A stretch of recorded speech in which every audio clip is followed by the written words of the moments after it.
हवस के पुजारी। बेसमय सोहन को घर आया देख शुभा का माथा ठनका। ये सोच के कि तंतु विस्तृत होकर अपना असर दिखाएं। इससे पहले शुभा ने स्वयं को संतुलित करते हुए सोहन पर प्रश्न दागा। क्यों? मुझे लगता है आज फिर तुम लगा लगाया काम छोड़कर आ गए हो। क्यों तुम्हें एक जगह टिककर काम करना नहीं आता?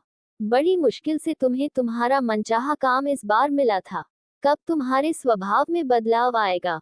बहुत हो गया, मैं थक चुकी हूँ तुम्हारी बेरोजगारी और बार बार फांकों की जिंदगी गुजारते। आखिर कब तक इंसानियत और सच्चाई की नींव पर तुम हमें स्थापित करते रहोगे? शुभा की बात सुन कुछ पल सोहन मौन रहा, फिर आहिस्ता से अपने पास बैठाकर हौले से उसका हाथ अपने हाथों में लेकर सहलाते हुए बोला, तुम सच कह रही हो कि इस बार मुझे मेरे मनानुसार टीवी आर्टिस्ट के सह मेकअप मैन का काम मिला था और मेरा सपना भी यही था कि मैं इस फील्ड में काम करके आगे बढ़ूं। पर शुभा वहां का माहौल मेरे जमीर को गवारा नहीं कर पा रहा है। वहां काम करते हुए मेरा मन बहुत विचलित होता रहता है। मेरी आत्मा मुझे बहुत कचोटती रहती है। कुछ दिनों से आजकल बहुचर्चित नेटफ्लिक्स पर प्रसारित होने के लिए एक शॉर्ट मूवी की शूटिंग चल रही है, जिसमें एक 15-16 साल की बहुत ही कम कपड़े पहने एक लड़की के डांस का शूट चल रहा है। रिहर्सल के दौरान उस लड़की के साथ होती बदतमीजियों को बर्दाश्त कर पाना मेरे बस की बात नहीं हो पा रही है। वहां मौजूद हर आदमी उस लड़की पर अपना पूरा अधिकार समझकर या उसे अपनी खरीदी हुई चीज समझकर मन मुताबिक उस पर अत्याचार कर रहा है।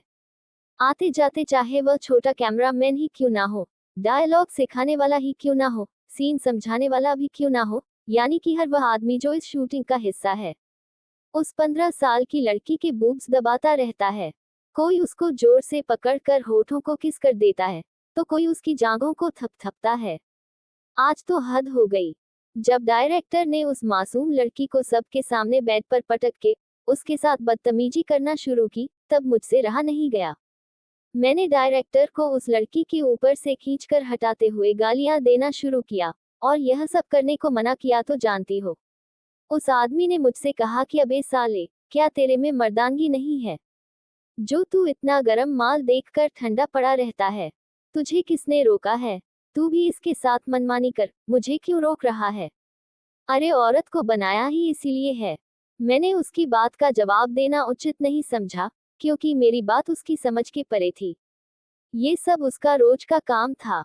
उस नाबालिग लड़की जिसमें अभी तक नारीत्व के अंग प्रत्यय का पूर्ण रूप से विकास नहीं हो पाया है, फिर भी उस मासूम पर कितना बुरी तरीके से शारीरिक शोषण किया जा रहा है। ना जाने क्यों सारी दुनिया नारी के सीने में उभरते अपने बच्चे के भरण पोषण के साधन को कितनी बुरी नजर से देखती है। पूरी दुनिया इसकी दीवानी है। मुझे ये सब सहन नहीं होता। मेकअप करते समय मैंने उस लड़की से पूछा कि इन सब की बदतमीजियों को क्यों बर्दाश्त कर रही हो? क्यों नहीं तुम इनकी हरकतों पर हस्तक्षेप कर रही हो? क्यों तुम इन सब को ये सब करने के लिए बढ़ावा दे रही हो? उस लड़की की बात सुनकर मैं अचंभित हो बर्फ की तरह जम गया। क्या हासिल होगा मुझे इन सब पर आवाज उठाकर?